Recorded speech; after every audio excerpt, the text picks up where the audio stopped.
ಓಂ ವ್ಯಾಖ್ಯಾಮುದ್ರಾಂ ಚರಸರಸಿಜೈಃ ಪುಸ್ತಕಂ ಶಂಖಚಕ್ರೆ ಬಿಭ್ರದ್ಭಿನ್ನ ಸ್ಫಟಿಕರುಚಿರೆ ಪುಂಡರೀಕೆ ನಿಷಣ್ಣಃ ಅಮ್ಲಾನಶ್ರೀರಮೃತವಿಶದೈರಂಶಭಿಪ್ಲಾವಯನ್ ಮಾಮಾವಿರ್ಭೂಯಾತ್ ಅನಗಮಹಿಮಾ ಮಾನಸೇವಾಗಧೀಶಃ. ನಮಸ್ತೆ ಪ್ರಾಣೇಶ ಪ್ರಣತ ವಿಭುವಾಯಾವನಿ ಮಗಾಹ ನಮಸ್ವಾಮಿನ್ ರಾಮಪ್ರಿಯತಮನಮನ್ ಗುರುಗುಣ ನಮಸ್ತುಭ್ಯಂ ಭೀಮ ಪ್ರಬಲತಮ ಕೃಷ್ಣೇಷ್ಟ ಭಗವನ್ ನಮ ಶ್ರೀಮನ್ಮಧ್ವ ಪ್ರದಿಶ ಸುದೃಶನ್ನೋ ಜಯ ಜಯ ಶ್ರೀ ಗುರುಭ್ಯೋ ನಮಃ. ನಾರಾಯಣಂ ಸುರಗುರಂ ಜಗದೇಕನಾಥಂ ಭಕ್ತಪ್ರಿಯಂ ಸಕಲಲೋಕ ನಮಸ್ಕೃತಂಚ ತ್ರೈಗುಣ್ಯವರ್ಚಿತಮಜಂ ವಿಭವಾದ್ಯಮೀಶಂ ವಂದೇ ಭುವಗ್ರಂ ಅಮರಾಸುರಸಿದ್ಧವಂದ್ಯಂ ನಾರಾಯಣಂ ನಮಸ್ಕೃತ್ಯ ನರಂಚೈವ ನರೋತ್ತಮಂ ದೇವೀಂ ಸರಸ್ವತೀಂ ವ್ಯಾಸಂ ತತೋ ಜಯಮುದೀರಯೇ. ವೇದವ್ಯಾಸರ ಮಹಾಭಾರತದ ಚಿಂತಕರಿಗೆ ವಂದನೆಗಳು.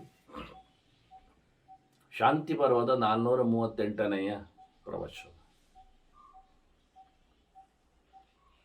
ಸಾಂಖ್ಯ ಮತ್ತು ಯೋಗ ಶಾಸ್ತ್ರಗಳ ಚಿಂತನೆಯಲ್ಲಿ ಭೀಷ್ಮರು ಧರ್ಮರಾಜನನ್ನು ಸಾಂಖ್ಯದೆಡೆಗೆ ಯೋಗದ ಚಿಂತನೆ ಬಳಿಕ ಹೊರಳಿಸಿದರು. ಬಹಳ ಅಪೂರ್ವವಾದಂತಹ ಮಾಹಿತಿಗಳ ಜೊತೆಯಲ್ಲಿ ಸಾಂಖ್ಯರು ಅಂದರೆ ಎಲ್ಲ ತಿಳಿದವರು ಅಂತಲೇ ಅರ್ಥ ಅಂತ ಹೇಳುವ ಹಾಗೆ ಆ ತಿಳುವಳಿಕೆಯಲ್ಲಿ ಸಮ್ಯಖ್ಯಾನ, ಸರಿಯಾದ ಅರಿವು. ಸಂಖ್ಯಾ ಅಂದರೆ ತಪ್ಪು ಕಲ್ಪನೆ ಇಲ್ಲ. ಶುದ್ಧಾತ್ಮ ತತ್ವವಿಜ್ಞಾನಂ ಸಾಂಖ್ಯಮಿತ್ಯಭಿಧೀಯತೆ ಅಂತ ಆಚಾರ್ಯ ಮಧ್ವರು ಅದಕ್ಕೆ ಪ್ರಮಾಣವನ್ನು ನೀಡಿದ್ದಾರೆ. ಮತ್ತೊಂದು ವಿಷಯ, ಅಲ್ಲಿ ಶುದ್ಧಾತ್ಮ ತತ್ವವಿಜ್ಞಾನಂ ಅಂತ ಕ್ಯಾ ಎನ್ನುವುದು ಜ್ಞಾನವನ್ನು ಹೇಳ್ತದೆ, ಸಂ ಎನ್ನುವುದು ಭಗವಂತನನ್ನು ಹೇಳ್ತದೆ. ಸಂಪೂರ್ಣನಾದ ವ್ಯಕ್ತಿ ಅಕೆ ಪ್ರವಿಸಂಭೂಮಸಕಃ ವಿಷ್ಣುವಾಚಕಃ ಆದಾಗೆ. ಹಾಗಾಗಿ ಸಮ್ಯಕ್ ಖ್ಯಾನಂ ಎನ್ನುವುದಕ್ಕಿಂತಲೂ ಹೆಚ್ಚು ಸಂ ಎನ್ನುವ ಭಗವಂತನ ಚಿಂತನೆ ಎನ್ನುವ ಅರ್ಥವನ್ನೇ ಅಲ್ಲಿ, ಭಗವಂತನ ಚಿಂತನೆಯನ್ನು ಸರಿಯಾಗಿ ತಿಳ್ಕೊಳ್ಳೋದು. ಹೀಗೆ ಸಾಂಖ್ಯಶಾಸ್ತ್ರದ ಹರಿವನ್ನು ಹೇಳುತ್ತಾ ಮುಖ್ಯವಾಗಿ ಜ್ಞಾನವಿಜ್ಞಾನ ಸಂಪನ್ನಾ ಕಾರಣೈ ಭಾವಿತಾ ಶುಭಾ ಪ್ರಾಪ್ನುವಂತಿ ಶುಭಂ ಮೋಕ್ಷಂ ಸೂಕ್ಷ್ಮ ಇವ ನಭಂ ಪರಂ.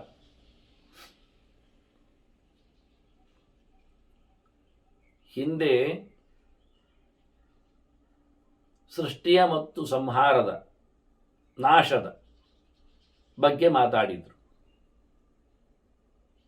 ಅವನ್ನೆಲ್ಲ ಹುಟ್ಟುವಾಗ ಕಳೆಯುವಾಗ ಹೇಗಿದೆ ಅಂತ ನೋಡ್ತಾರೆ ಅಂತ. ಹಾಗಾಗಿ ಜ್ಞಾನ ವಿಜ್ಞಾನ ಅಂದರೆ ವಿಶೇಷವಾದ ಅರಿವು, ಪ್ರಪಂಚದ ಎಚ್ಚರ, ದೇವರ ಎಚ್ಚರ, ಇವನ್ನೆಲ್ಲ ಚೆನ್ನಾಗಿ ಸಂಪಾದನೆ ಮಾಡಿಕೊಂಡವರು ಬಹಳ ಕಾರಣಗಳಿಂದ ನೋಡ್ತಾರೆ ಇದನ್ನು. ಹಾಗಾಗಿ ಬಹಳ ಚೆನ್ನಾಗಿ ತಮ್ಮ ಜೀವನವನ್ನು ನಡೆಸಿಕೊಡುತ್ತಾರೆ. ನಾವು ಮುಂದೆ ಅವರು ಹೇಳತಕ್ಕಂತಹ ಕಾರಣಗಳನ್ನು ಅಪ್ಲೈ ಮಾಡತಕ್ಕ ರೀತಿ, ಅವರ ಭಾವನೆಗಳು, ಥಾಟ್ ವೇವ್ಸ್ಗಳು ಯಾವ ನೆಲೆಯಲ್ಲಿ ಯಾವ ಕಾರಣಗಳಿಂದ ಅದು ಫಿಕ್ಸ್ ಆಗಿದೆ, ಗಟ್ಟಿಯಾಗಿದೆ, ಮೂಡಿ ಬಂದಿದೆ ಅನ್ನೋದನ್ನು ನೋಡ್ಲಿಕ್ಕೆ ಬರ್ತದೆ. ಹೀಗಾಗಿ ಅವರು ಬಹಳ ಚಂದವಾಗಿ ಚರ್ಚೆ ಮಾಡಿಕೊಂಡು ಯುಕ್ತಿಯುಕ್ತವಾಗಿ ಜ್ಞಾನವನ್ನು ಸಂಪಾದನೆ ಮಾಡುವ ಮೂಲಕ ಅವರು ಮೋಕ್ಷವನ್ನು ಪಡೆದಿದ್ದಾರೆ. ಮೋಕ್ಷ ಅಂದರೆ ಬಿಡುಗಡೆ ಅಂತ ಅರ್ಥ ಮಾಡಿದರೆ ಶುಭಂ ಮೋಕ್ಷಂ ಪ್ರಾಪ್ನುವಂತಿ ಅಂತ ಶುಭ ಶಬ್ದವನ್ನು ಹಾಕ್ತಾರೆ ಭೀಷ್ಮರು. ಅವರು ಸುಖಾತ್ಮಕವಾದ ಮೋಕ್ಷವನ್ನು ಪಡೀತಾರೆ.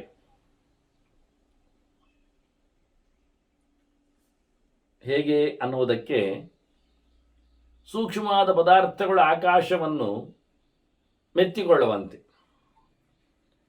ಅತಿ ಸೂಕ್ಷ್ಮವಾದ ನಮಗೆ ಕಾಣುವುದಿಲ್ಲ, ಆದರೆ ಆಕಾಶದಲ್ಲಿ ಖಂಡಾಬಟ್ಟೆ ಪದಾರ್ಥಗಳಿವೆ. ಇನ್ನೂ ಒಂದು ಅರ್ಥ ಮಾಡಿದರೆ, ಅತಿ ಸೂಕ್ಷ್ಮವಾದ ಭೂತ ಯಾವುದು ಕೇಳಿದರೆ ಅದು ವಾಯು, ಗಾಳಿ, ಕಾಣುವುದಿಲ್ಲ ನಮಗೆ. ಹಾಗಾಗಿ ಆಕಾಶದಲ್ಲಿ ಗಾಳಿ ಹರಡಿರುವಂತೆ ಇವರು ಅನಂತವಾದ ಮೋಕ್ಷವನ್ನು ಪಡಿತಾರೆ. ಅವರ ಜ್ಞಾನವು ಅಷ್ಟು ಸೂಕ್ಷ್ಮವಾಗಿ ಅವರಲ್ಲಿ ಇದೆ. ಆಕಾಶ ಎನ್ನುವುದು ಶಬ್ದದ ವ್ಯವಸ್ಥೆ ಆದ್ದರಿಂದ ಅಲ್ಲಿರತಕ್ಕಂಥ ಅರಿವು ಅವರದ್ದು ಅತ್ಯಂತ ಸೂಕ್ಷ್ಮವಾಗಿದೆ, ಅವ್ಯಕ್ತವಾಗಿದೆ. ಕಾಣದೇ ಇರುವಂಥದ್ದು ಗಾಳಿ ಮತ್ತು ಆಕಾಶ. ಮಣ್ಣು ನೀರು ಬೆಂಕಿ ಕಾಣುತ್ತದೆ, ಕಾಣುವ ಮೂಲಕ ಅದು ಸಂಗ್ರಹವಾದದ್ದು ಗೊತ್ತಾಗ್ತದೆ. ಶಬ್ದ ಸಂಗ್ರಹವಾದದ್ದು ಗೊತ್ತಾಗುವುದೇ ಇಲ್ಲ. ಆಕಾಶದಲ್ಲಿ ಅತ್ಯಂತ ಸೂಕ್ಷ್ಮವಾಗಿರ್ತದೆ. ಅವರು ಜ್ಞಾನವನ್ನು ಹೇಗೆ ಪಡೆದಿದ್ದಾರೆ ಕೇಳಿದರೆ ಪ್ರತಿಯೊಂದು ಇಂದ್ರಿಯಗಳನ್ನು ಗಮನಿಸಿದ್ದಾರೆ. ಅವರು ಹೇಳ್ತಾರೆ, ರೂಪೇಣ ದೃಷ್ಟಿಂ ಸಂಯುಕ್ತಾಂ. ಕಣ್ಣು ಇದೆ, ಕಣ್ಣು ರೂಪದಲ್ಲಿ ಸೇರಿದೆ, ರೂಪದಿಂದ ಕೂಡಿದೆ. ಕಣ್ಣಿಗೆ ರೂಪ ಬೇಕು, ರೂಪಕ್ಕೆ ಕಣ್ಣು ಬೇಕು, ಕಣ್ಣಿಗೂ ರೂಪಕ್ಕೂ ಸಂಬಂಧ ಉಂಟು. ಹಾಗಾಗಿ ಕಣ್ಣು ರೂಪದಿಂದ ಆಶ್ರಯವನ್ನು, ಸಂಬಂಧವನ್ನು, ಸಂಯೋಗವನ್ನು ಪಡೆದಿದೆ. ಹಾಗೆ ಮುಂದಕ್ಕೆ ಹೋದರೆ ಗಂಧ ಇದೆ, ಗಂಧದಿಂದ ಮೂಗು ಸಂಪರ್ಕವನ್ನು ಪಡೆದಿದೆ, ಮೂಗಿಗೆ ಗಂಧ ಗೊತ್ತಾಗ್ತದೆ. ಅದರಿಂದ ಮುಂದಕ್ಕೆ ಹೋಗಿ ನೀವು ಶಬ್ದ ಇದೆ, ಶಬ್ದಕ್ಕೆ ಕಿವಿಗೆ ಸಂಬಂಧ ಇದೆ, ಶಬ್ದ ಕಿವಿಯನ್ನು ಆಶ್ರಯಿಸಿಕೊಂಡು ಕೂತಿದೆ. ಅದರಂತೆ ರಸನ ಇದೆ, ನಾಲಿಗೆಗೆ ರಸದ ಜ್ಞಾನ ಇದೆ, ರಸ ನಾಲಿಗೆಯನ್ನು ನೆಲೆಗೊಂಡಿದೆ. ನಿಮಗೆ ಕಿವಿಗೆ ಚೂರು ಅಂಟಿಸಿದ್ರೆ ಸಾರೋ ಹುಳಿಯೋ ನಿಮಗೆ ಅದರದ್ದು ರುಚಿ ಗೊತ್ತಾಗ್ತದ? ಅವು ಸೌಟನ್ನು ಸಟ್ಟಗವನ್ನು ಕಿವಿಗೆ ತಾಗಿಸಿದ್ದಾನೆ, ಹೇಗುಂಟು ಕೇಳ್ತಾನೆ, ಆಗುವುದಿಲ್ಲಲ್ಲ. ಹಾಗೆ ಯಾವ ಇಂದ್ರಿಯಗಳಿಗೆ ಯಾವ ವಿಷಯಗಳು ಹೇಗೆ ಸಂಬಂಧಪಟ್ಟಿವೆ ಎನ್ನುವುದನ್ನು ಗಮನಿಸಿದ್ದಾರೆ.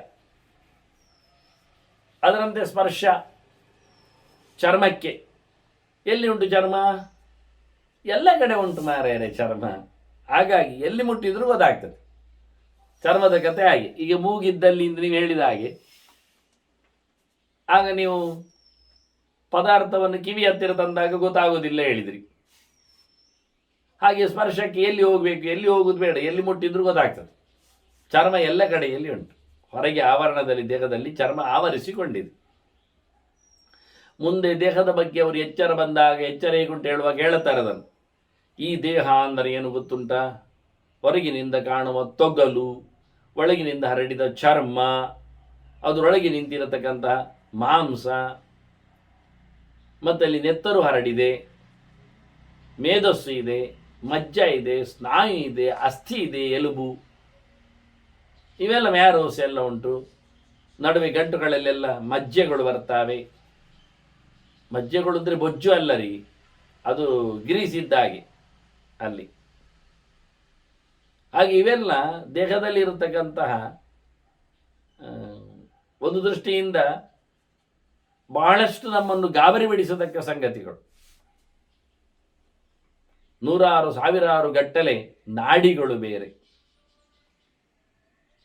ವಿಶಿಷ್ಟ ವಿಚಿತ್ರವಾಗಿರತಕ್ಕಂತಹ ತಂತುಗಳು, ಸ್ನಾಯು ತಂತುಗಳು, ಇವನ್ನೆಲ್ಲ ದೇಹದ ಬಗ್ಗೆ ಮಾತಾಡ್ತಾರೆ. ಹಾಗಾಗಿ ದೇಹದ ಹೊರಗಿನಿರತಕ್ಕಂತಹ ಸ್ಪರ್ಶ ಸಾಕು ನಮಗೀಗ.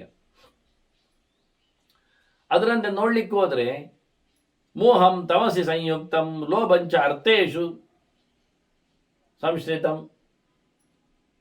ಮನುಷ್ಯನಿಗೆ ಮೋಹ ಇದೆ, ಅಜ್ಞಾನವಿದೆ, ವ್ಯಾಮೋಹ ಇದೆ, ಪ್ರೀತಿ, ಅತಿಯಾದ ಪ್ರೀತಿಗಳು, ಆಸಕ್ತಿಗಳು ಇವೆ. ಇದೆಲ್ಲ ಯಾಕೆ ಆಯಿತು ಕೇಳಿದರೆ ಅವನಲ್ಲಿ ಇರತಕ್ಕಂಥ ಅಜ್ಞಾನದಿಂದ, ತಮಸ್ಸಿನಿಂದಲೇ. ಅದರಿಂದ ತಮಸ್ಸಿನಿಂದಾಗಿ ನಮಗೆ ಮೋಹ ಹುಟ್ಟಿದ್ದು ಗೊತ್ತಾಗ್ತದೆ, ಮತ್ತೆ ಅರ್ಥ ಆಗ್ತದೆ ಅದು ಬೇಡ ಅಂತ ಗೊತ್ತಾಗ್ತದೆ. ಅದರ ಮೇಲೆ ಅಭಿಲಾಷೆ ನಿಂತು ಹೋಗ್ತದೆ. ಯಾಕೆಂದರೆ ಜ್ಞಾನ ಬರ್ತದೆ ಅದು ಎಂಥದ್ದು ಅಲ್ಲ, ಹಾಗಲ್ಲ, ಹೀಗೆ ಅಂತ. ಒಂದು ವಿಚಿತ್ರವಾದಂತಹ ಬಣ್ಣದ ಆಕಾರವನ್ನು ನೋಡಿ ಆತ ಅದನ್ನು ಮುಟ್ಲಿಕ್ಕೆ, ಹಿಡಿಲಿಕ್ಕೆ, ಪಡೀಲಿಕ್ಕೆ ಹೋದರೆ ಕೂಡಲೇ ಅದರ ಎಚ್ಚರ ಬಂದರೆ, ಯಾಕೆ ನಮಗೆ ಅಲ್ಲಿ ಎಂತ ಗೊತ್ತಿಲ್ಲ ಅದು ಅದನ್ನು ಎಂತ ಅಂತ ಗೊತ್ತು ಮಾಡಿಕೊಳ್ಳಿಕ್ಕೆ ಹೋಗುವ, ಹಿಡಿಲಿಕ್ಕೆ ಹೋದತ್ತು. ನಾನೇ ಒಂದು ಸರ್ತಿ ಒಂದು ಬಹಳ ಚಂದವಾದ ಒಂದು ಬಹಳ ದೊಡ್ಡ ಕಾಡಿನಲ್ಲಿ ದಾರಿಯಲ್ಲಿ ಒಂದು ಹುಳವನ್ನು ನೋಡಿದೆ. ಸುಮಾರಾಗಿ ಉದ್ದನೆಯ ಆ ಗಾತ್ರದ ಹುಳ. ಅದು ಹೇಳಲಿಕ್ಕೆ ಬರುವುದಿಲ್ಲ ಹೇಗಿದೆ ಅಂತ. ಸಾಮಾನ್ಯ ಬಸವನ ಹುಳದಾಗಿ ನೋಡಲಿಕ್ಕೆ ಕಾಣಬಹುದು. ಕಪ್ಪಿತ್ತು, ತುಂಬ ಕಪ್ಪಿತ್ತು, ಚೆನ್ನಾಗಿತ್ತು.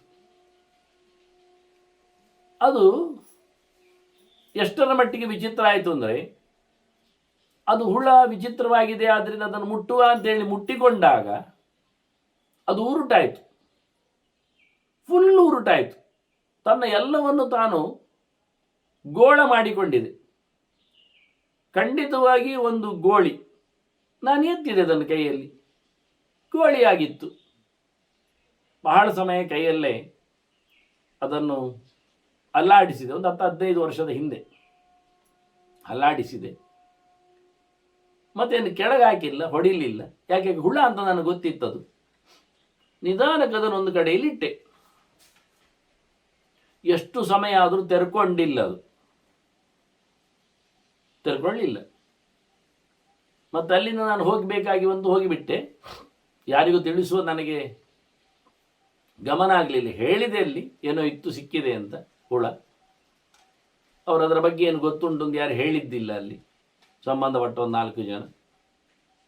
ಮತ್ತೇನಾಯಿತು, ಅದು ಹೊರಟಿತೋ ತೆರೆಕೊಂಡಿತೋ ಗೊತ್ತಿಲ್ಲ. ಅದು ಮನುಷ್ಯ ಮುಟ್ಟಿದಂತ ಒಂದು ಸರ್ತಿ ಅದು ರೌಂಡ್ ಅಪ್ ಆದ ನಂತರ ಮತ್ತೆ ಅದು ಆಗುವುದಿಲ್ಲವೋ ಹೊರಗೆ, ಅದು ಸತ್ತೋಯಿತೋ ಅದು ಆಗುವುದಿಲ್ಲ.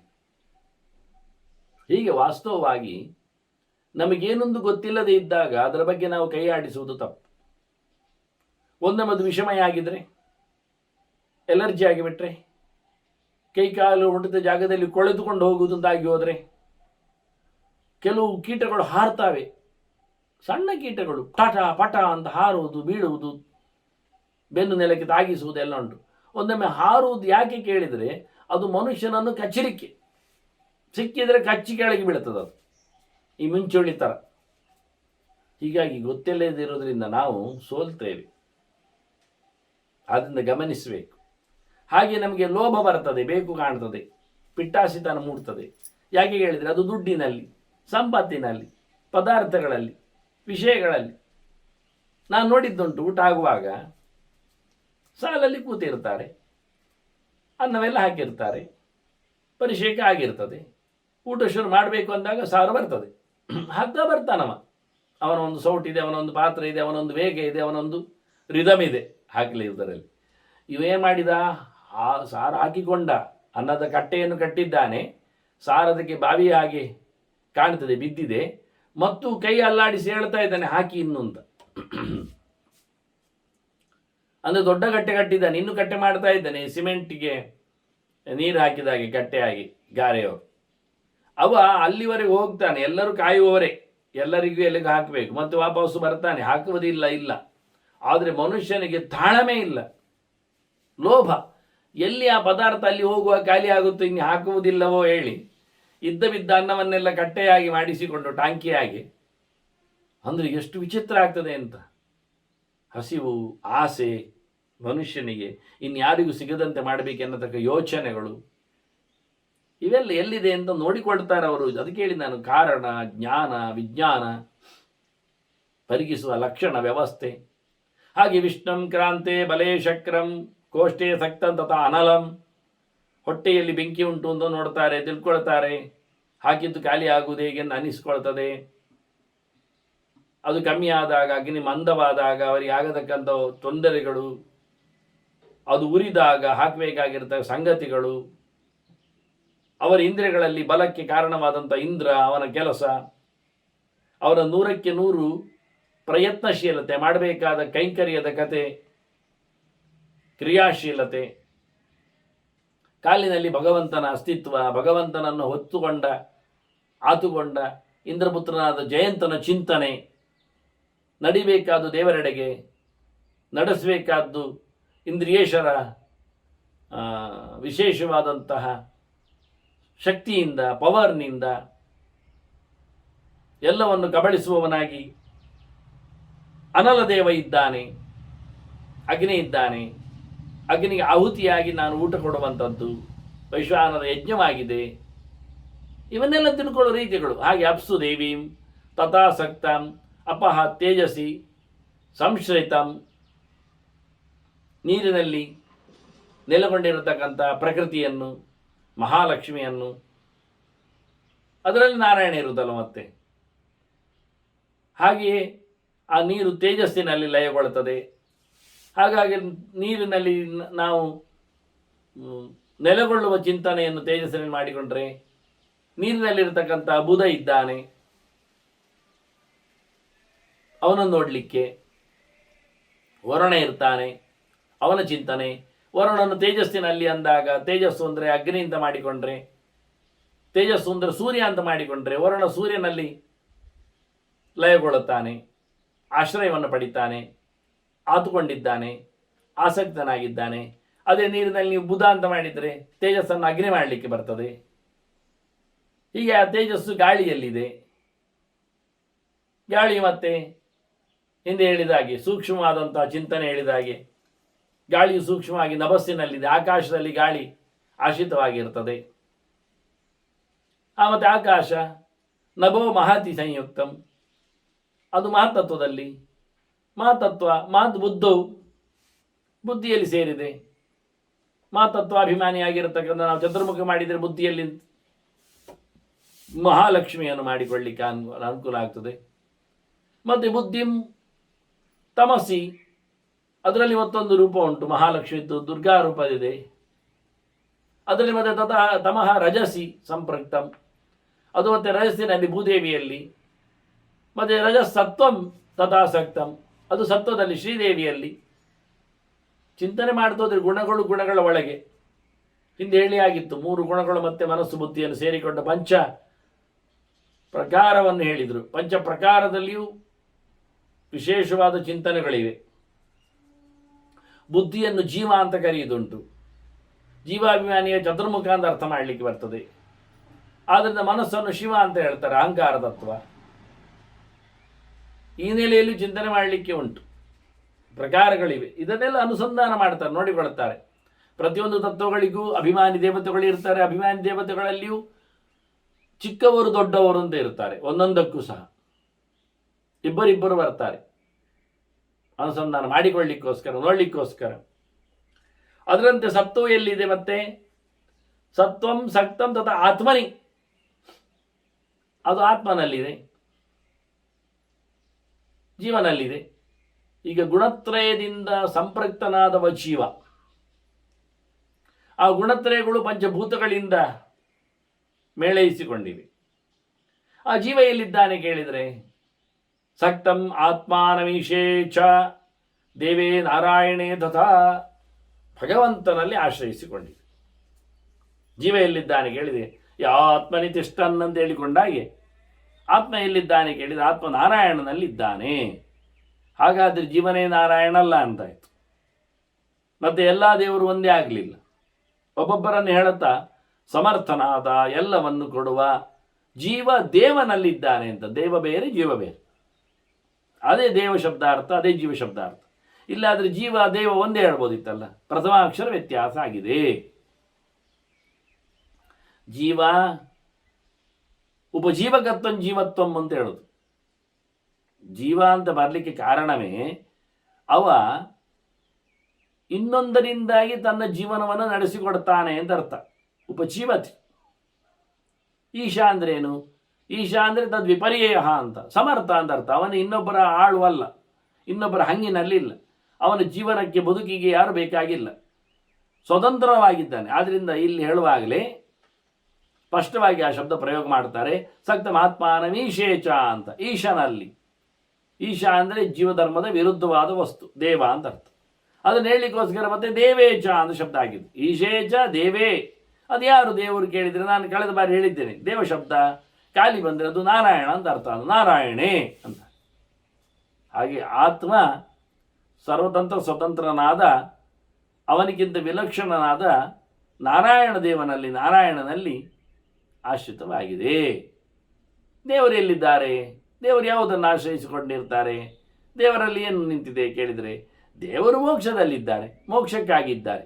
ಹಾಗಾಗಿ ದೇವರು ಬೇಕು ಯಾಕೆ ಕೇಳಿದರೆ, ಮೋಕ್ಷಕ್ಕಾಗಿ ಬೇಕು. ಹಾಗಾದರೆ ಮೋಕ್ಷ ಯಾಕೆ ಬೇಕು? ಮೋಕ್ಷ ಯಾಕೆ ಬೇಡ? ಮೋಕ್ಷಂ ಸತ್ತಂತು ನ ಕ್ವಚಿತ್. ಮೋಕ್ಷ ಯಾವುದಕ್ಕಾಗಿ ಇರುವುದಲ್ಲ. ದೇವರು ಮೋಕ್ಷಕ್ಕಾಗಿರುವುದು, ಮೋಕ್ಷ ಆನಂದಕ್ಕಾಗಿ, ಅದು ಕೇವಲ ಮೋಕ್ಷಕ್ಕಾಗಿ, ಬಿಡುಗಡೆಗಾಗಿ. ಯಾಕೆ ಬಿಡುಗಡೆ ಕೇಳ್ತೀರಿ? ಅಯ್ಯ, ಬಿಡುಗಡೆ ಹೋಗ್ಲಿಕ್ಕೆ ಕೇಳ್ತೇವೆ ಹೊರಗೆ. ದೇವರ ಹತ್ರ ಯಾಕೆ ಕೇಳ್ತೀರಿ? ಅವರು ಮೋಕ್ಷ ಕೊಡೋದು ಕೇಳ್ತೇವೆ. ನಾವು ಕೇಳುಗರು ದೇವರ ಹತ್ರ ಮೋಕ್ಷ ಕೇಳ್ತೇವೆ. ಕೇಳದ ಒಂದು ವರ್ಗವೇ ಬೇರೆ ಇದೆ.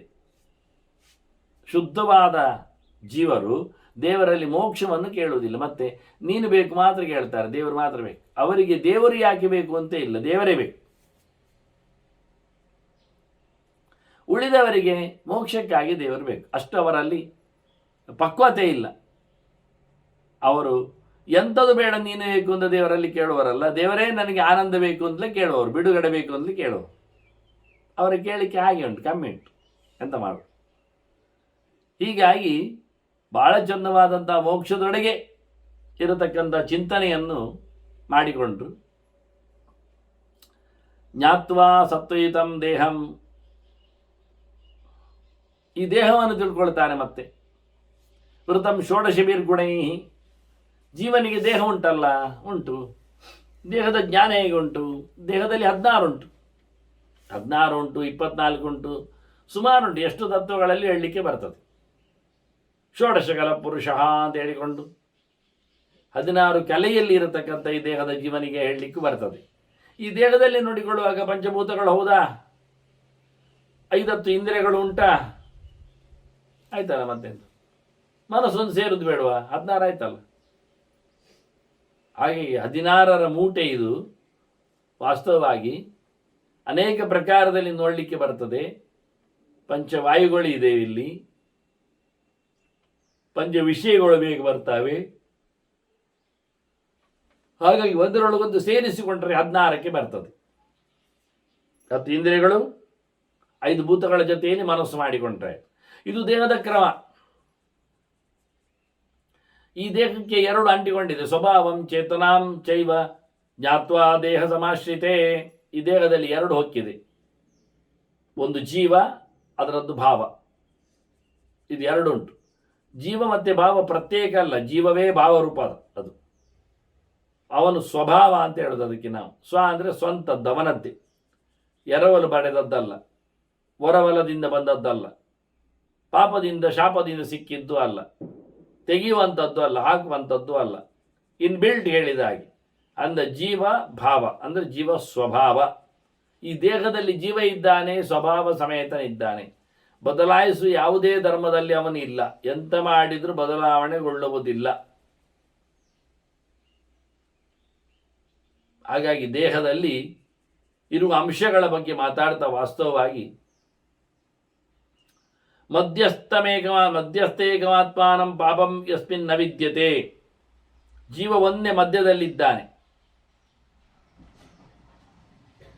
ಹೃತ್ಪುಂಡರೀಕ ಅಂತ ಹೇಳಿಕೊಂಡ ಹಾಗೆ ಹೃದಯದ ಕಮಲದ ನಡುವಿನಲ್ಲಿ ಜೀವ ಇದ್ದಾನೆ.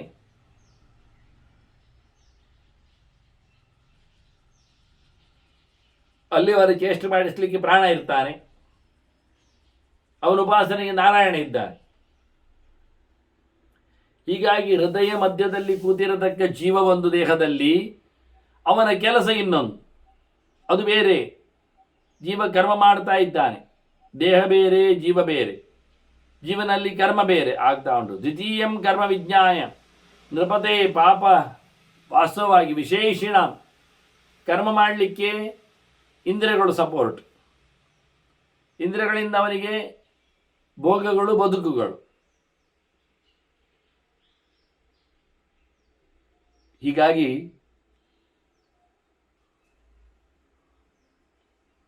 ದೇಹದೊಳಗಿನ ದೇವರು ಜೀವ ಸಾಧನೆಗಳನ್ನು ನೋಡಿಕೊಂಡಿದ್ದಾನವ. ಇಂದ್ರಿಯಾಣಿ ಇಂದ್ರಿಯಾರ್ಥಾಂಶ್ಚ ಸರ್ವಾನ್ ಆತ್ಮನಿ ಸಂಶ್ರಿತಾನ್. ದೇಹದಲ್ಲಿ ಇಂದ್ರಿಯಗಳಿವೆ, ಇಂದ್ರಿಯ ಗೋಳಕೆಗಳಿವೆ. ಜೀವ ಇದ್ದಾನೆ, ಮನಸ್ಸಿದೆ. ಆದ್ದರಿಂದ ಅವನಿಗೆ ಅಲ್ಲಿನ ವ್ಯಾಪಾರಗಳು ಗೊತ್ತಾಗ್ತವೆ. ಇಂದ್ರಿಯಾಣಿ ಇಂದ್ರಿಯಾರ್ಥಾಂಶ, ಹೊರಗಿನ ಜ್ಞಾನೇಂದ್ರಿಯಗಳು, ಅದಕ್ಕೆ ಸಂಬಂಧಪಟ್ಟಂತಹ ಭೋಗ ವಿಷಯಗಳು. ಇವಿಷ್ಟನ್ನು ಬಹಳ ಚಂದವಾಗಿ ಜೀವನಲ್ಲೇ ದೇಹದಲ್ಲೇ ನೆಲೆಗೊಂಡದ್ದು ನೋಡ್ತಾ ಇದ್ದಾನೆ. ಇದರೊಟ್ಟಿಗೆ ಪಂಚ ಪ್ರಾಣಗಳು, ಪ್ರಾಣಾಪಾನ ವ್ಯಾನೋದಾನ ಸಮಾನರು. ಶ್ವಾಸೋಚ್ಛ್ವಾಸಾದಿಗಳಲ್ಲಿ ಇನ್ನಿತರ ಕ್ರಿಯೆಗಳಲ್ಲಿ ಅವರು ನಿಂತಿದ್ದಾರೆ. ಅದರೊಟ್ಟಿಗೆ ಕೆಳಗೆ ತಳ್ಳುವುದರಲ್ಲಿ ಅವಾನಂಚ ಅನಿಲಜ್ಞಾತ್ವ, ಆರನೇವ ಇದ್ದಾನೆ ಅವಾನ, ಕೆಳಗೆ ಕಳಿಸ್ಲಿಕ್ಕೆ ಅವನು. ಮತ್ತೆ ಪ್ರವಹಂಚ ಅನಿಲಂ ಪುನಃ, ಮತ್ತೊಬ್ಬ ಇದ್ದಾನೆ ಮೇಲಕ್ಕೆ ಹೋಗುವ ಏಳನೇವ. ಹೀಗೆ ದೇಹದಲ್ಲಿನ 7 ಪ್ರಾಣರನ್ನು ತಿಳ್ಕೊಳ್ಳಿಕ್ಕೆ ಉಂಟು. ಅದಲ್ಲದೆ ಮತ್ತೆ ಸಪ್ತವಾತಾನ್ ತಥಾ ಶೇಷಾನ್ ಸಪ್ತದ, ಮುಖ್ಯವಾಗಿ 7 ಗುಂಪು ಬೇರೆ ಇದ್ದಾರೆ. ಸಪ್ತದಾ ವಿಹಿತಾನ್, 7 ಪ್ರಕಾರದ 7 ಮರುತ್ತುಗಳು, ಅದು 49 ಮರುತ್ತುಗಳು. ಅವರನ್ನು ತಿಳ್ಕೊಳ್ಳಬೇಕು. ಅದರೊಟ್ಟಿಗೆ ಇಲ್ಲೆಲ್ಲ ತಿಳ್ಕೊಳ್ಳಿಕ್ಕೆ ಬೇಕಾದಷ್ಟು ಮಾರ್ಗಾಂಶ ಸುಬಹೂನ್ ವರಾನ್, ಉತ್ತಮೋತ್ತಮವಾದ ದಾರಿಗಳು, ಚಿಂತನೆ ಪ್ರಕಾರಗಳು, ಶಾಸ್ತ್ರಗಳು ಇಲ್ಲೆಲ್ಲವೇ. ಅವರದರಲ್ಲಿ ಪ್ರಜಾಪತಿಗಳ ಮತ್ತು ಋಷಿಗಳ, ಪ್ರಜಾಪತಿಗಳು ಅಂದರೆ ಮರೀಚ್ಯಾದಿಗಳು, ಅವರಲ್ಲದೆ ಕೆಲವು ಋಷಿಗಳು, ಸಪ್ತ ಋಷಿಗಳಿದ್ದಾರೆ, ರಾಜಋಷಿಗಳಿದ್ದಾರೆ, ಸುರ ಋಷಿಗಳು, ದೇವ ಋಷಿಗಳಿದ್ದಾರೆ, ಬ್ರಹ್ಮ ಋಷಿಗಳಿದ್ದಾರೆ. ಇವರನ್ನೆಲ್ಲ ತಿಳ್ಕೊಳ್ಳಿಕ್ಕೆ ಉಂಟು, ತಿಳ್ಕೊಳ್ಳುತ್ತಾರೆ. ಇವರೆಲ್ಲ ಸಾಧನೆ ಮಾಡಿದ್ದು, ಅವರು ನೆಲೆಗೊಂಡದ್ದು, ಅವರ ವ್ಯವಸ್ಥೆಗಳು ಅಷ್ಟೇ ಅಲ್ಲದೆ ಅವರು ತಮ್ಮ ಯೋಗ್ಯತೆಯಿಂದ ಅಥವಾ ಅವರ ಅಧಿಕಾರದಿಂದ ಜಾರಿದರ ಬಗ್ಗೆ, ಐಶ್ವರ್ಯಾತ್ ಚಾಲಿತಾನ್ ದೃಷ್ಟವ ಕಾಲೇನ ಮಹತಾನೃಪ, 2 ಪ್ರಕಾರ. ಒಂದು, ಸಮಯ ಬಂದಾಗ ಅವರು ಇಳಿಲೇಬೇಕು, ಕೂತ್ಕೊಳ್ತೇನೆ ಅಂತ ಮುಂದುವರಿಸುವಂಗಿಲ್ಲ. 2ನೇದ್ದು, ಕೆಲವೊಮ್ಮೆ ಸೊಕ್ಕಿನಿಂದ ಅವರು ಇಳಿದು ಹೋಗುವುದುಂಟು. ಈಗ ಇಂದ್ರ ಏನಾದ, ದುರ್ವಾಸರ ಶಾಪದಿಂದ ಒಮ್ಮೆ ಜಾರಿಕೊಂಡ, ಸ್ವರ್ಗದ ಆಧಿಪತ್ಯದಿಂದ ಮತ್ತೊಮ್ಮೆ ಪಡೆದಿದ್ದಾನೆ. ಹಾಗೆ ಅವರವರ ಅಧಿಕಾರವನ್ನು ಮುಗಿಸಿದ ನಂತರದಲ್ಲಿ ಈಗ ಸ್ವಯಂಭುವ, ಅವನ ಮನ್ವಂತರ ಮುಗಿಯಿತು ಪೀರಿಯಡ್, ಸ್ವಾರೋಚಿಷನಿಗೆ ಬಂತು, ರಿಟೈರ್ಡ್ ಆಗಿ ಬದಿಯಾಗಿ ನಿಂತ. ಉತ್ತಮ ಎತ್ತರದ ಲೋಕದಲ್ಲಿ ತಪಸ್ಸಿಗೆ ನೆಲೆಗೊಂಡ. ಮಹತಾಂ ಭೂತ ಸಂಗಾನಾಂ ಶುತ್ವಾ ನಾಶಂಚ ಪಾರ್ಥಿವ. ಈ ಪ್ರಪಂಚದ ದೊಡ್ಡ ಲೆಕ್ಕಾಚಾರದಲ್ಲಿ ದೊಡ್ಡವರ ಪಂಚಭೂತಗಳ ಮತ್ತೆ ವಿನಾಶವನ್ನೆಲ್ಲ ಕೇಳಿದ್ದಾನೆ, ನೋಡಲಿಕ್ಕೆ ಬರುವುದಿಲ್ಲ. ಅದಕ್ಕೆ ಶುತ್ವ ಅಂದರು ಭೀಷ್ಮರು. ಕೆಲವೆಲ್ಲ ಸಂಗತಿಗಳನ್ನು ಕೇಳಿ ತಿಳಿಲಿಕ್ಕೆ ಆಗ್ತದೆ, ನಾವು ಆ ಕಾಲದಲ್ಲಿ ಇರುವುದಿಲ್ಲ. ಅದರಂತೆ ಮತ್ತೆ ಗತಿಂಚಾಪಿ ಅಶುಭಾಂ ಜ್ಞಾತ್ವಾ ನೃಪತೆ ಪಾಪಕರ್ಮಿಣ. ಕೆಟ್ಟವರ ಕೆಲಸದಿಂದ ಅವರು ಹೋದ ಗತಿ, ಅವರ ಕೆಟ್ಟ ಗತಿ ಎಲ್ಲಿವರೆಗೆ ಅಂದರೆ ವೈತರಣ್ಯಾಂಚ. ವಾಸ್ತವವಾಗಿ ಬದುಕಿದ್ದಾಗ ಮಾಡಬೇಕಾದ ಕರ್ಮಗಳನ್ನು ಮಾಡದೇ ಬಂದವರು, ಅತ್ಯಂತ ಹೇಸಿಕೆಯಾದ ವೈತರಣಿಯಲ್ಲಿ ಹಿಂದೆ ಹೇಳಿದರು ಅವರು, ನರಕದ ಬಗ್ಗೆ ಇದರ ಬಗ್ಗೆ ತಿಳ್ಕೊಂಡಿರ್ತಾರೆ ಅಂತೇಳಿ. ಅದು ಯಾವ ಪ್ರಕಾರದಲ್ಲಿ ಕಾರಣಗಳು ಬರ್ತವೆ ಹೇಳ್ತಾ, ದೇಹದ ಪ್ರಕಾರವನ್ನು ಹೇಳ್ತಾ, ಅಲ್ಲಿ ಆಗತಕ್ಕಂಥ ಕ್ರಿಯೆಗಳನ್ನು ತಿಳಿಸ್ತಾ, ಕ್ರಿಯೆಯಲ್ಲಿ ಹಾಳನ್ನು ತಿಳಿಸ್ತಾ, ಹಾಳಿನ ರಿಸಲ್ಟ್.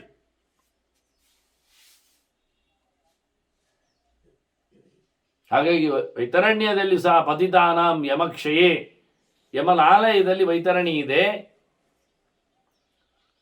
ಅದರಲ್ಲಿ ಇವರು ಬಿದ್ದಿದ್ದಾರೆ, ಎಳೆಯಲ್ಪಡ್ತಾರೆ. ಅದನ್ನೆಲ್ಲ ನೋಡಲಿಕ್ಕೆ, ನೋಡಿದ ನಂತರ ಮತ್ತೆ ಬರುವುದೆಲ್ಲ ಬರ್ತಾರೆ. ಮತ್ತೆ ಹುಟ್ಟಿ ಬರುವಾಗ ಯೋನೀಶುಚ ವಿಚಿತ್ರಾಸು ಸಂಸಾರಾನ್ ಅಶುಭಾನ್ ತತ. ಕೆಟ್ಟದಾಗಿರತಕ್ಕಂತಹ ಜನ್ಮಗಳು, ಕ್ರಿಮಿಕೀಟಗಳದ್ದು, ಮರಮಟ್ಟುಗಳದ್ದು, ಪ್ರಾಣಿ ಪಕ್ಷಿಗಳದ್ದು ಎಲ್ಲ ಪಡಿತಾರೆ. ಅದೆಲ್ಲ ಮತ್ತೆ ಮುಂದುವರಿಸ್ತಾರೆ ಅವರು. ವಾಸ್ತವವಾಗಿ ಅದಕ್ಕೆ ಸಂಸಾರ ಅನ್ನೋದು ಮತ್ತೆ ತಿರುಗ್ತಾರೆ, ಇಲ್ಲಿ ತಿರುಗಲಿಕ್ಕುಂಟು. ವಿಚಿತ್ರವಾಗಿರತಕ್ಕಂಥ ಮನೆಗಳಲ್ಲಿ, ಮಂದಿಗಳಲ್ಲಿ ಬರ್ತಾರೆ. ಹುಟ್ಟಿ ಬರುವಾಗ ಹೊಟ್ಟೆ ಒಳಗಿರ್ತಾರೆ,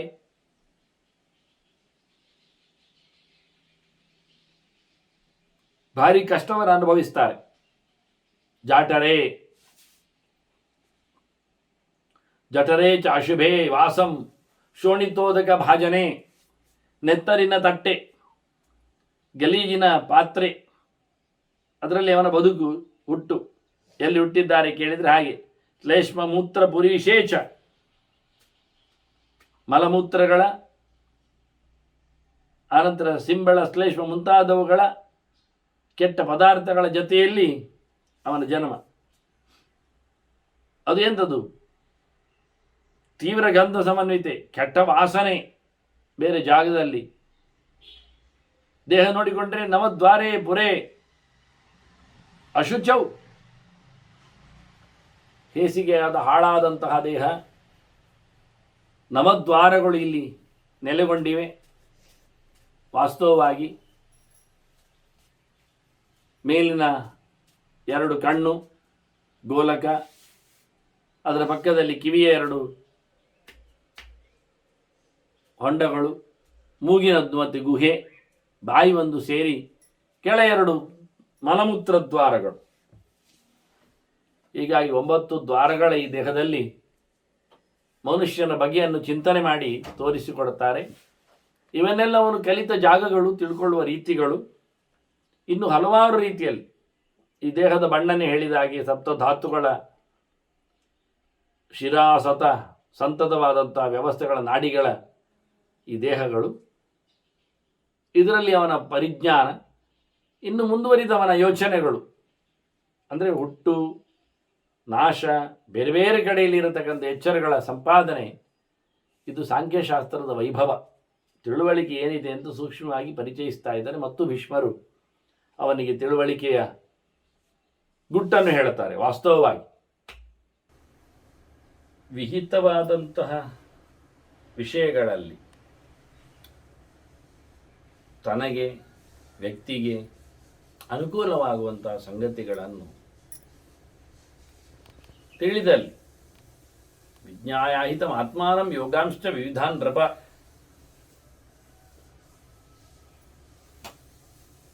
ಅನೇಕ ಸಂಗತಿಗಳನ್ನು ತಾನು ತಿಳಿದಿದ್ದು ಇಲ್ಲಿ ಕೆಟ್ಟವರ ಬದುಕಿನಲ್ಲಿಯೂ ಒಳ್ಳೆಯದಾಗತ್ತೆ, ಒಳ್ಳೆಯರ ಬದುಕಿನಲ್ಲಿಯೂ ಕೆಟ್ಟದಾಗತ್ತೆ. ಇದನ್ನೆಲ್ಲ ಆತ ಗಮನಿಸಬೇಕು. ಇದು ಸಾಂಖ್ಯಕಾರನ ಚಿಂತನೆಯ ಕ್ರಮ. ವಾಸ್ತವವಾಗಿ ತಾಮಸಾನಾಂಚ ಜಂತೂನಾಂ ರಮಣೀಯಾನ್ ಆವೃತಾತ್ಮನಾಂ, ಹಾಗೆ ಸಾತ್ವಿಕಾನಾಂಚ ಜಂತೂನಾಂ ಕುತ್ಸಿತಂ ಭರತರ್ಷಭ. ಯಾವುದು ಮೋಕ್ಷ ವಿರೋಧಿಯಾಗಿರ್ತದೋ ಅದನ್ನೆಲ್ಲ ಗಮನಿಸ್ತಾನೆ.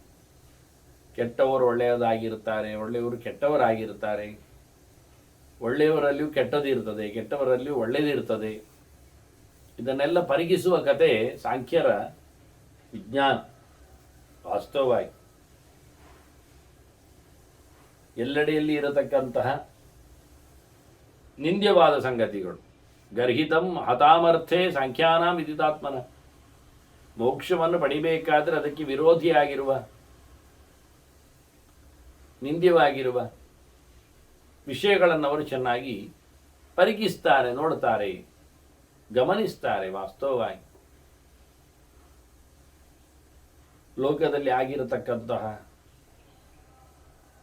ನಿಮಿತ್ತಗಳು, ಮುಖ್ಯವಾಗಿ ಗ್ರಹಣಗಳು, ಉಪಪ್ಲವಾನ್ ತಥಾ ಘೋರಾನ್, ಶಶಿನಃ ತೇಜಸಸ್ತತ, ಸೂರ್ಯಗ್ರಹಣ, ಚಂದ್ರಗ್ರಹಣ, ಅದೆಲ್ಲ ಘೋರವಾದಂತಹ ವ್ಯವಸ್ಥೆಗಳು, ಉತ್ಪಾತಗಳು ಆಗ್ತವೆ. ಆಗ ತೊಂದರೆಗಳಾಗ್ತವೆ. ಗ್ರಹಣದ ಆಚೀಚಿನ ದಿನಗಳಲ್ಲಿ ದೇಶ ದುರಂತಗಳನ್ನು ಕಾಣುತ್ತವೆ. ಅದರ ಎಡೆಯಲ್ಲಿ ತಾರಾಣ ಪತನಂ ದೃಷ್ಟುವ, ನಕ್ಷತ್ರಗಳ ಬೀಳುವುದನ್ನು, ನಕ್ಷತ್ರಪಾತ ಅಲ್ಲಿ ಇಲ್ಲಿ 2 ಹೇಳ್ತಾರೆ. ತಾನಾನ ಪತನ ದೃಷ್ಟ ನಕ್ಷತ್ರಾಣಾಂಚ ಪರ್ಯಾಯಂ ಅಂತ.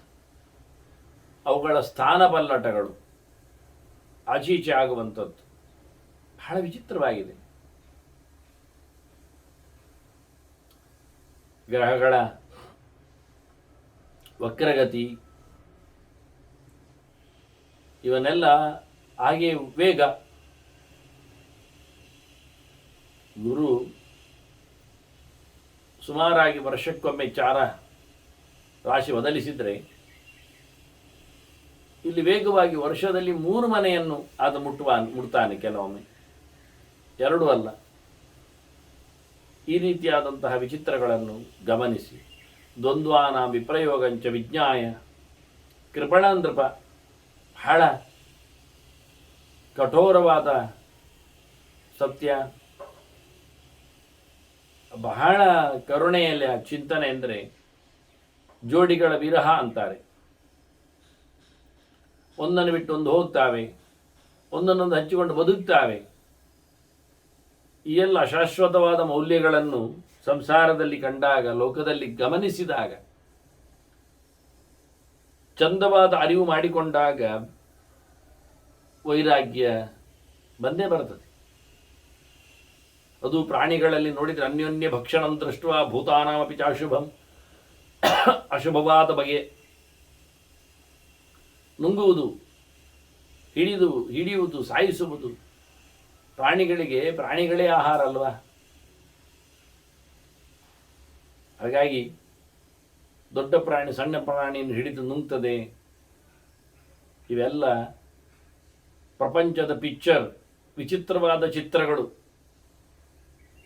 ಬಹಳ ಕಷ್ಟವನ್ನು ಉಂಟು ಮಾಡುತ್ತಾರೆ.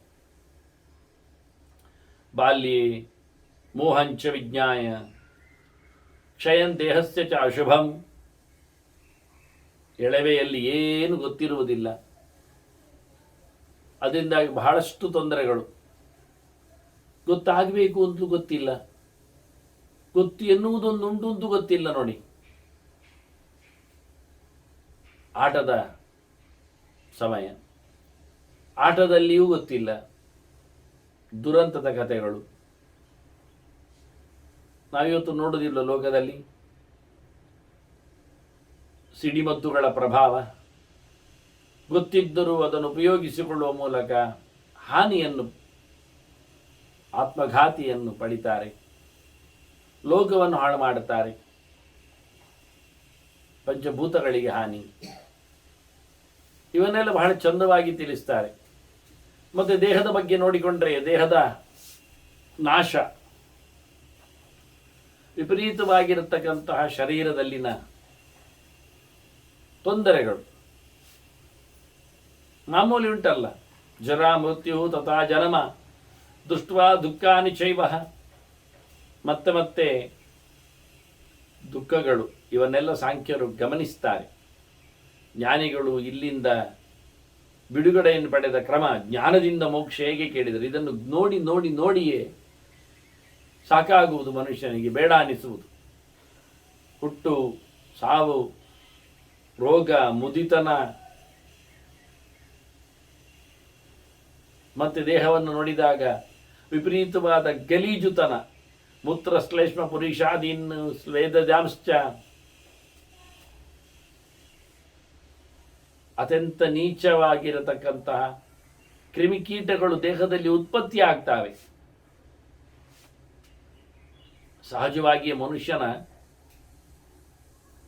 ದೇಹದಲ್ಲಿ ಅತಿ ಸೂಕ್ಷ್ಮವಾಗಿರತಕ್ಕಂತಹ ನೆಲೆಯಲ್ಲಿ ಕಡಾಬಟ್ಟೆ ಕ್ರಿಮಿಕೀಟಗಳು ಆವರಿಸಿ ಕೂತಿವೆ. ಅದಕ್ಕಾಗಿ ಪ್ರಧಾನವಾಗಿ ಮುಳುಗು ಸ್ನಾನವನ್ನು ಹೇಳಿದ್ದವರು. ಮುಳುಗುವ ಮೂಲಕ ಆ ಸೂಕ್ಷ್ಮ ಜೀವಿಗಳು ದೇಹವನ್ನು ಬಿಟ್ಟು ಹೋಗ್ತವೆ ಹೆಚ್ಚಾಗಿ ಅಂತ ಅಲ್ಲ. ಮುಳುಗುವುದರಿಂದ ನೀರಿನಲ್ಲಿದ್ದವುಗಳು ಅಂಟಿಕೊಳ್ಳುವುದಿಲ್ಲ. ಯಾಕೆಂದರೆ ನೀರಿನಲ್ಲಿದ್ದ ಸೂಕ್ಷ್ಮ ಜೀವಿಗಳನ್ನು ಜಲಚರಗಳು ನುಂಗಿ ಹಾಕಿರ್ತಾರೆ. ಆದರೆ ಜಲಾಶಯದಲ್ಲಿ ಮುಳುಗುವ ಮೂಲಕ ನೀವು ನೋಡಿ, ಅಬ್ಸರ್ವ್ ಮಾಡಿ, ಮನುಷ್ಯನ ಮುಳುಗುವ ಹೊತ್ತಿನಲ್ಲಿ ಜಲಜಂತುಗಳು ಹತ್ತಿರ ಬರ್ತವೆ. ಯಾಕೆಂದರೆ ಅವುಗಳಿಗೆ ಆ ಕ್ರಿಮಿಕೀಟಗಳ ವಾಸನೆ ಗೊತ್ತು. ಅವುಗಳಿಗದು ಅಶನ ಆಹಾರ, ಅವುಗಳಿಗೆ ಹಾಗೆ ಕ್ರಮ. ಅಷ್ಟೇ ಅಲ್ಲದೆ ತಿಂದ ಪದಾರ್ಥಗಳಿಂದಾಗಿ ಮೂತ್ರ, ಶ್ಲೇಷ್ಮ, ಪುರೀಷ ಅಂದರೆ ಮಲಾದಿಗಳು, ಬೆವರು, ಇವನ್ನೆಲ್ಲ ನೋಡಿಯೇ ನಮಗೆ ನಮ್ಮ ಮೇಲೆ, ನಮ್ಮ ದೇಹದ ಮೇಲೆ, ಅಂದರೆ ಈ ಕರ್ಮ ಪ್ರಪಂಚದಲ್ಲಿ ನಾವು ಇದ್ದಾಗ ಈ ದೇಹದ ರಾಶಿಯನ್ನು ಮತ್ತೆ ಪಡೀಲಿಕ್ಕೆ ಇರ್ತದೆ. ದೇಹ ಬಿಟ್ಟೋಡ್ಲಿಕ್ಕೆ ಬರುವುದಿಲ್ಲ.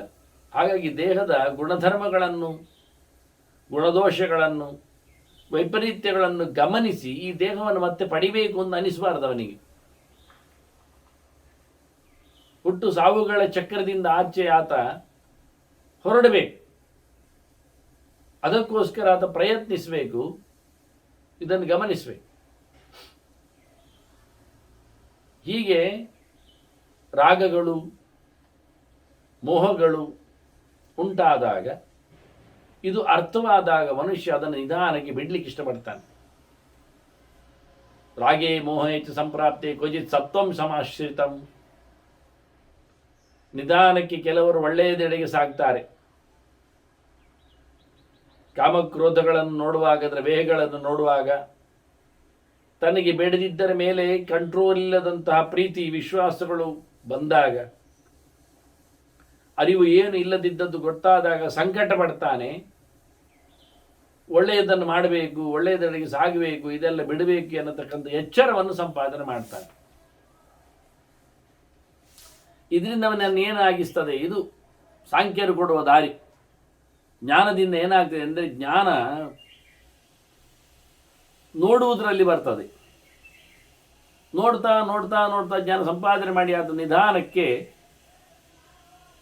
ಬಿಡುಗಡೆಗೆ ದಾರಿಗೆ ವಾಲ್ತಾನೆ. ಸಹಸ್ರೇಶು ನರಹ ಕಶ್ಚಿತ್ ಮೋಕ್ಷ ಬುದ್ಧಿಂ ಸಮಾಶ್ರಿತಃ. ಭೀಷ್ಮರು ಹೇಳ್ತಾರೆ ಧರ್ಮರಾಜನ ಹತ್ರ, 1000ಕ್ಕೊಬ್ಬ ಮೋಕ್ಷದ ದಾರಿಯೆಡೆಗೆ ವಾಲ್ತಾನೆ ಅಂತ, ಗಮನಿಸ್ತಾನೆ ಅಂತ. ಪಕ್ಕೇನಿಲ್ಲ. ಕೃಷ್ಣ ಹೇಳಿದ್ದಾನೆ, ಮನುಷ್ಯಾಣಾಂ ಸಹಸ್ರೇಶು ಕಶ್ಚಿತ್ ಯತದ್ ಸಿದ್ಧಯೇ ಯತದಾಮಪಿ ಸಿದ್ಧಾನಾಂ ಕಶ್ಚಿತ್ ಮಾಮೇತಿ ತತ್ವತಃ ಅಂದಿದ್ದವ. ಸಾವಿರಾರು ಜನರಲ್ಲಿ, 1000ಕ್ಕೊಬ್ಬ ಅಂತಲ್ಲ, ಸಾವಿರಾರು ಜನರಲ್ಲಿ, ಸಹಸ್ರೇಶು. ಇಲ್ಲಿಯೂ ಹಾಗೆ ಹೇಳಿದ್ದು ಭೀಷ್ಮರು. ಸಾವಿರ ಜನರಲ್ಲಿ, ಸಾವಿರ ಅಂದರೆ ಲಕ್ಷಕ್ಕೆ ಹೋಗ್ತದೆ, ಲಕ್ಷದ ಆಚೆ ಹೋಗ್ತದೆ. ಅಷ್ಟರಲ್ಲಿ ಯಾರೋ ಒಬ್ಬ ಮೋಕ್ಷ ಬುದ್ಧಿಂ ಸಮಾಶ್ರಿತ, ಮೋಕ್ಷವನ್ನು ಪಡಿಬೇಕು ಅಂತ ಆಸೆ ಪಡ್ತಾನೆ. ನೋಡಿ, ಈಗ ಇವತ್ತು ಅರ್ಥ ಆಗುತ್ತೆ ನಮಗೆ. ಸುತ್ತಮುತ್ತಲಿರತಕ್ಕಂಥ ನಾವು ಧಾರ್ಮಿಕವಾದ, ವೈದಿಕವಾದ ವಲಯವನ್ನೇ ಆಲೋಚನೆ ಮಾಡಿಕೊಳ್ಳಿ. ಎಷ್ಟು ಜನರು ಅದನ್ನು ಶಾಸ್ತ್ರೀಯವಾದ ನೆಲೆಯಲ್ಲಿ ಆಚರಣೆಗಳನ್ನು ಆಡಂಬರ ಇಲ್ಲದ ರೀತಿಯಲ್ಲಿ ನಡೆಸ್ತಾರೆ ನೋಡಿ. ಯಾವುದೂ ಇಲ್ಲ, ಎಲ್ಲವೂ ನಾಟಕಮಯ ಆಗಿದೆ. ತೋರಿಕೆಗೆ ಮಾತ್ರ ಅನ್ನಿಸ್ತದೆ. ಹಾರ್ಟ್ಲಿ ತುಂಬ ವಿಶ್ವಾಸ, ಬಹಳ ಕಷ್ಟ ಕಾಣುತ್ತದೆ. ಮಾಸಿನ ಅಲ್ಲಿ ಇಲ್ಲ, ಎಲ್ಲಿಯೋ ವೈಯಕ್ತಿಕವಾಗಿ ಎಲ್ಲಿಯೋ ಯಾರಲ್ಲಿಯೋ ಇದ್ದಿರಬಹುದು. ಬಹಳ ಕಷ್ಟ. ಆದ್ದರಿಂದ ಇಲ್ಲಿಂದ ಬಿಡುಗಡೆಯನ್ನು ಪಡೆಯುವುದು, ಇಷ್ಟೆಲ್ಲ ಇದ್ದುಕೊಂಡು ಸಹ ಮನುಷ್ಯ ಯಾಕೆ ಅಲ್ಲಾಡುವುದಿಲ್ಲ ಅನ್ನುವುದಕ್ಕೆ ಅರ್ಥ ಕೊಡ್ತಾರೆ. ಇದು ಅವನಿಗೆ ಒಗ್ಗಿ ಹೋಗಿದೆ, ಅಭ್ಯಾಸ ಆಗಿಬಿಟ್ಟಿದೆ. ಜೀವನ ಇಷ್ಟೇ, ಲೈಫ್ ಇಷ್ಟೇನಾ, ಹೀಗೆ ಇರ್ತಾನೆ. ಇದರ ಆಚೆಗೆ ಗೊತ್ತೇ ಇಲ್ಲ. ಒಂದು ಹೆಜ್ಜೆಯೂ ಮುಂದಿಡುವುದಿಲ್ಲವ, ಒಂದು ಇಂಚು ಕದಲುವುದಿಲ್ಲ. ಎಲ್ಲಿಯೋ ಲಕ್ಷದಲ್ಲಿ ಒಬ್ಬನೇನೋ ಭಗವದೆಡೆಗೆ ಪಯಣಕ್ಕೆ ಹಾತೊರೆಯುತ್ತಾನೆ ಅಂತ ಆವಾಗಲೇ ಭೀಷ್ಮರು ಹೇಳುತ್ತಾ ಇದ್ದಾರೆ. ಅಂದರೆ ಇವತ್ತಿನ ಕಥೆ ಏನಿರಬೇಡ.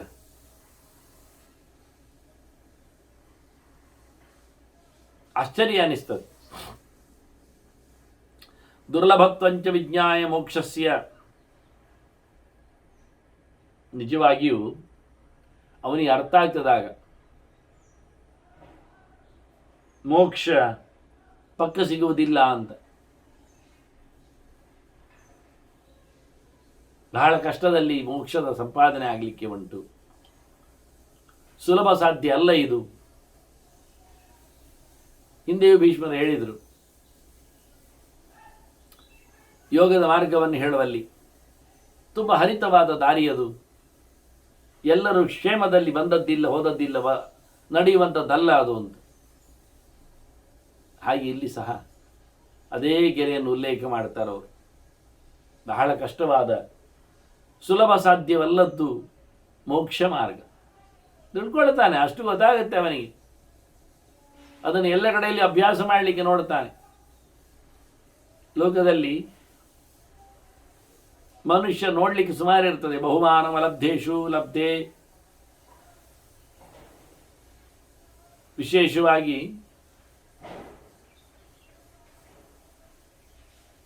ಸಿಗಲಾರದ ಸಂಗತಿಯ ಮೇಲೆ ಬಹಳಷ್ಟು ಅಭಿಮಾನ. ಸಿಕ್ಕಿದರೆ ಬೇರೆ ಉದಾಸೀನ, ಲಬ್ಧೆ ಮಧ್ಯಸ್ಥದ ಮನಃ. ಸಿಕ್ಕಿದರೆ ಏನಿಲ್ಲ, ಸುಮ್ಮನಾಗ್ತಾನೆ. ದೊಡ್ಡ ಸಂಗತಿಗಳು ವಾಸ್ತವವಾಗಿ